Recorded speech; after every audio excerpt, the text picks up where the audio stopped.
मैं ज़ोया मोहम्मद खलील खान गुरुदेव विद्यालय मोरेवाड़ी इस स्कूल में पढ़ती हूँ, ज़िला बीड़। आज मैं आपके सामने मेरे सपनों का गांव इस विषय को प्रस्तुत करने वाली हूँ। कितना सुंदर अपना संसार, ऋतुओं की है यहाँ बहार। मिलजुल कर सब रहते हैं, प्रकृति से हम कहते हैं। सब जगह हरियाली छाई, सूरज का वरदान है। हम रहते प्रकृति में, यही हमारी शान है। प्रकृति से मिलता है हमें सब कुछ, चाहे अन्न हवा या जल हो। हमें बचाती, हमें खिलाती। इस कविता में जो वर्णन है वो है मेरे सपनों का गांव। मेरे सपनों का गांव बहुत ही सुंदर है। गांधी जी ने कहा ये कि सच्चा भारत यहाँ के गांव में बसता है। जब मैं अपने गांव को देखती हूँ तो मुझे गांधी जी की बात सच लगने लगती है। मेरे सपनों का गांव बहुत ही प्यारा है। हमारे देश में आधे से ज़्यादा लोग गांव में रहते हैं। किसान गांव में रहकर फसल उगाता है। गांव की ताज़ी हवा और शांति सभी के मन को शांति और सुख प्रदान करती है। गांव में रहने वाले लोगों को शुद्ध जल मिलता है, क्योंकि गांव में चारों तरफ हरियाली, पेड़ पौधे लगे हुए हैं, जिसकी वजह से हमें अच्छी ऑक्सीजन मिलती है, जो हमारे शरीर के लिए काफ़ी लाभदायक है। ओस भरे घास पर खुली बहा और नंगे पाँव, हरे भरे खेत और पीपल की ठंडी छाँव, कोयल का कूँ और फसलों का संगीत। ऐसा है मेरे सपनों का गांव, ऐसा है मेरे सपनों का गांव। मेरे सपनों के गांव में मस्जिद और मंदिर दोनों है। मेरे सपनों के गांव में जात पात, ऊंच नीच का भेदभाव नहीं होता।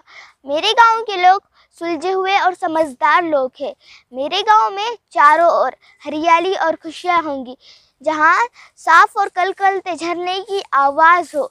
सब जगह कुदरती खूबसूरती होगी। मेरे सपनों के गांव का किसान संपन्न, समृद्ध और आत्मनिर्भर होगा। मेरे गांव में सबका बर्ताव प्यार भरा होगा।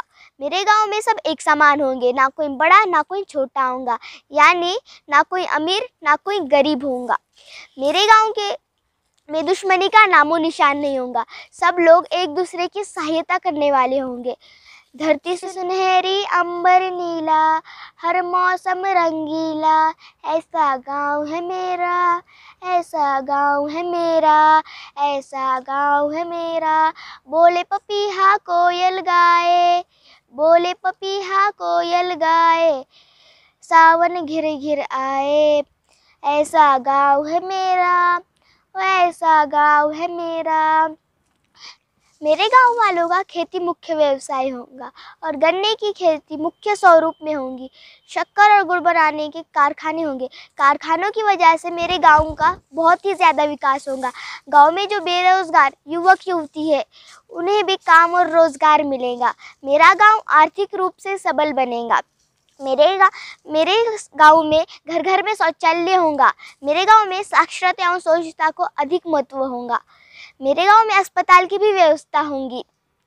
मेरे गांव में कृति और कौशल्य पर आधारित पाठशालाएं होंगी। हर बच्चा अपनी खुशी से पढ़ेगा, पढ़ लिख कर खुद की, गांव की, देश की प्रगति करेगा। मेरा गांव बिल्कुल नहीं है शहरों जैसा, मेरा गांव बिल्कुल नहीं है पहले जैसा।